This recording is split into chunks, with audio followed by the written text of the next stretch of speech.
Aloha and welcome. Thank you for being here. I'm called Shell. Today is the 17th of October 2024 and I am tuning in with you from the big island of Hawaii. Pardon me. Today I thought I would continue on with the talk that I was sharing yesterday on the 16th of October.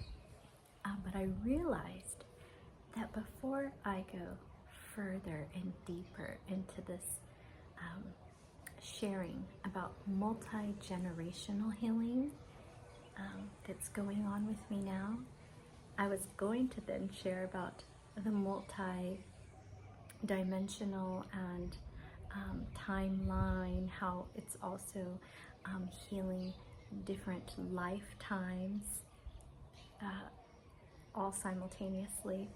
But I realized that this would be a great segue for me to go into that where I got started talk instead, because it was suggested to me recently that I go back to where I started and meet people there and share from there, and I couldn't remember where my start was.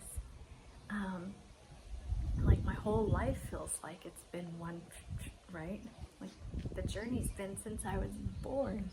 But it came to me just a moment ago as I decided to share that when I was losing my mother, she had cancer, and from the time that she found out until the time that she left her body was an 11-month period. And my mother was my best friend. So during the time that she was ill, I had this need. It was a need at the time. I had a need to know that her soul was infinite. That this wasn't death and done. And so I started reading books. One of the first books I read was called Same Soul, Many Bodies. Same Soul, Many Bodies by Dr. Brian, I think L. Weiss. And the next book I read of his was Many Lives, Many Masters by Dr. Brian Weiss.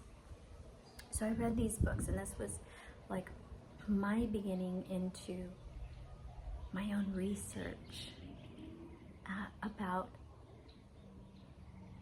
the soul being infinite, that each incarnation being a temporary experience for the soul.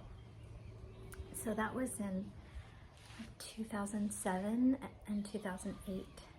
And so I was 29, turning 30. So it's really when my own deep dive journey began. And it was important for me because I needed to know that this would not be the last moment I'd have with my mom. And I was okay knowing that I wouldn't have her in the form that I was used to, as long as I knew that our souls would be together again. And so that's what I was in search of. And, you know, after that, there was a lot of, I guess the beginning work for me was developing a gratitude practice, because, you know, I shared before about the lifestyle that I engaged in for a very long time, and it was really reckless. I mean, let me tell you, I am blessed and grateful to be here in this form now, because I abused myself in so many ways. Not just alcoholism and sex addiction and stuff, but just the chaos and drama that a life of addiction leads to. so, yeah, I started with gratitude practices, writing what I was grateful for every day, even the little things to the big things. Meditation. That was long before I found like yoga. And even yoga was something I did for a cycle in my life. Around 2018, when I was training to be an oracle, the message that my guides were giving to me was that my body needed something more gentle, a different way to work with the flow of energy in the body. And so Qigong is what they were suggesting. And I'm really stubborn with taking advice, so even then it took me about, it was 2018, it wasn't until 2022 that I actually started my first Qigong practice. Yeah, I mean, that's what free will is for, right? We are always being divinely guided, and we always are able to make our own choices about the paths that we choose. So I'm one of those that learns through the experience. That's why I don't hang around or spend time with any people that are I told you so's, because I'm like, oh, no, we can't spend time. We can't hang out, because it doesn't matter what anyone tells me. I experience and learn in this way. So, yeah. So that's really about how it started, this dedication to, even in 2008, I wasn't calling it consciousness expansion because I didn't know that that's what it was. But there was a dedication that I had to learning about the soul and more about why I'm here. Not just me, but humanity. Like, who are we? What are we? Why are we here? And what next? So, yeah, I really stayed dedicated to gratitude practices, journaling, meditation, yoga at first, and took me some time to really, let's see, it wasn't until I was like 40 when I really was able to cut the alcohol, close to 40, when I was able to free myself from that as an addiction. And when I was, so 10, 11 years after my mom's passing, I decided to take a training course. The first course was like 6 weeks or something, and the next one was 6 months, and it was an intensive training course to be an oracle. And that brought my meditation practice to a whole nother, let me tell you, whole nother thing, because I was so dedicated to this program and it becoming my way of living that I quit my job and left the city I had spent my first 41 years in and all of this to be fully dedicated to this. And so I spent more than an hour in a deep state of meditation daily throughout this program. And because what was happening was so powerful, I continued on meditating for 45 minutes a day after the program ended for multiple years. I mean, I went to a Burning Man event in 2019, and with all the chaos and noise and everything going on there, every morning or whatever, I woke up, washed my face, did my thing, and I sat in 45 minutes of deep silence and meditation. And that was how I was able to be grounded in such an environment with a lot of energy. So let's see, now, fast forward, I'm 47, so 7 years ago. My meditation looks different now, right? It's always different.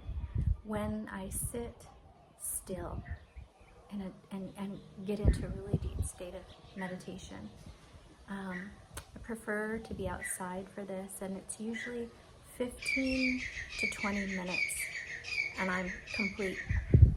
So I can do these little bits like when I'm at the beach, and I've also been able to just incorporate meditation in my living.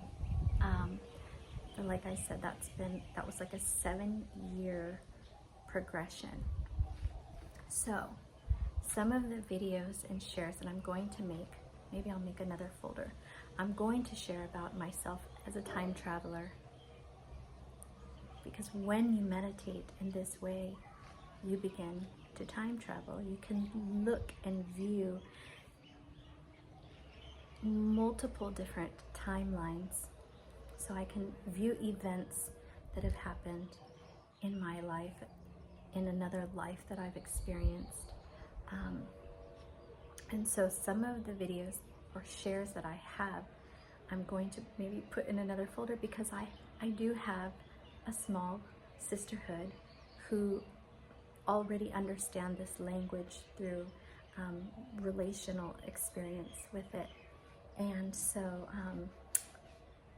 for those who are just getting to know me, or it's been a while since I've shared, are refreshing with my journey and maybe curious about, what brought me to here now, I will make some time to create some videos, which will be great for me too, reminding myself about where I was when I started, what that looked like, and the tools that I used then and throughout the journey to bring me to where I am now. I also want to share with you, if you're still with me, anyone who's still with me, the way that energy moves now is not like it was then, even 7 years ago or 20 years ago. The energy that we are all living in together, or we could even say time, has sped up. You hear a lot of people talking about like frequencies and stuff. That's like a vibrational rate, right? So when we think about all of life being a vibration, from a tree to a dog to a person to a flower to a table, everything is an energy, and it just has a different frequency, and that then expresses in its form. So, hope I'm not losing you here. How things were in the past, when people went to see gurus and that sort of thing, right? You had your gurus and you had these wonderful masters who spent years in caves, years in isolation, and many of us now are realizing, and it's different for everyone. Someone might have been asked to be in a more isolated environment for 7 years. For me, it's been like about 3 in recent years. And what we're able to hold, like learn, absorb, and hold, is happening at a rate that's much faster than it used to be. So we're not required to sit for 20 years in meditation and silence to come to the knowing that's available to us all now. Yes, it still requires dedication every day. If you have a desire to expand your consciousness, to be able to be your own self-healer. Ultimately, I think that's one of the greatest benefits of a meditation practice that one is dedicated and committed to, is it allows a person to travel within themselves, to identify, locate, remove, and repair or replace energies, traumas, experiences that are creating energy blockages, because that's all a disease is. And so,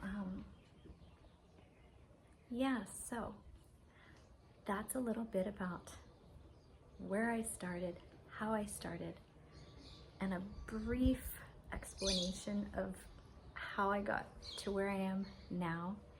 And what I'm really, I suppose, emphasizing here is there has to be a desire to be one's self-healer, to be sovereign, to be free.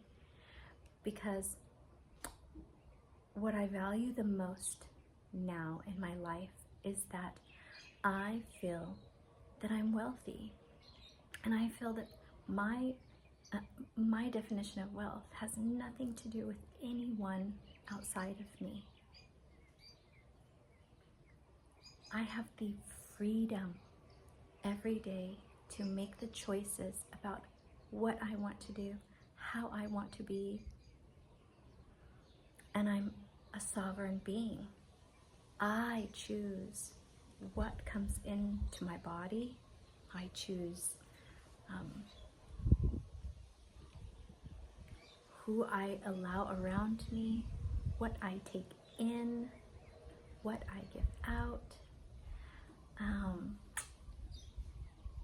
Yes, and so I guess lastly, I'll wrap up. But for anyone who has that little bit of desire or curiosity, then I just invite you to create your own daily dedication to a little bit of quiet time, a little bit of stillness. And if you're already doing a little bit more. Because the reward is unexplainable in language. It's magic. It's transformational. It is impactful and contagious, truly contagious.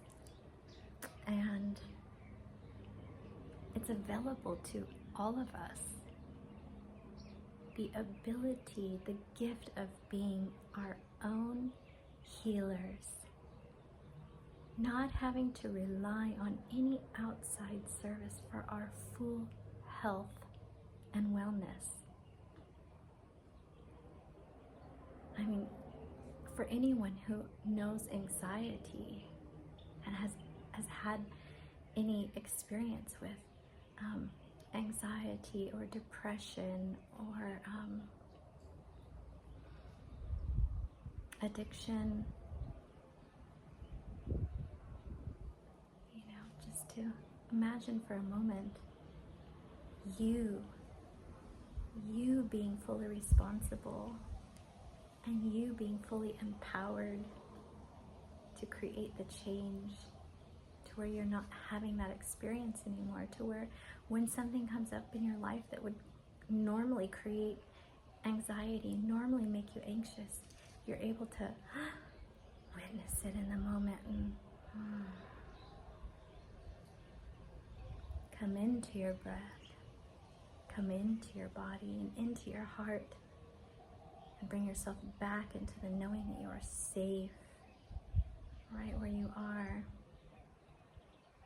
And then to ripple that calm and centeredness into your environment. I mean, I don't know if you have any plants or animals, pets, or anything, but let me tell you, they all experience it and love it. Your family and your friends, and many of them will not even understand it. They'll just say, oh, it feels so good to be around you. Yeah. It's available to us all, and it's happening so much easier than it ever has in the past. And the last little bit that I'm going to say before I go is that the gem of it all is that it is in doing less that we get more peace, more calm, more healing. It really is in the relaxing and allowing, the witnessing, and the dedication. I'm not going to pretend that this is easy. It's not easy. That's why I keep focusing on dedication to the practice, because there will be moments where it's very challenging. But those moments become less and less and smaller and smaller and smaller. So anyway, I thank you for sharing your time with me. Mahalo. And until next time, be well.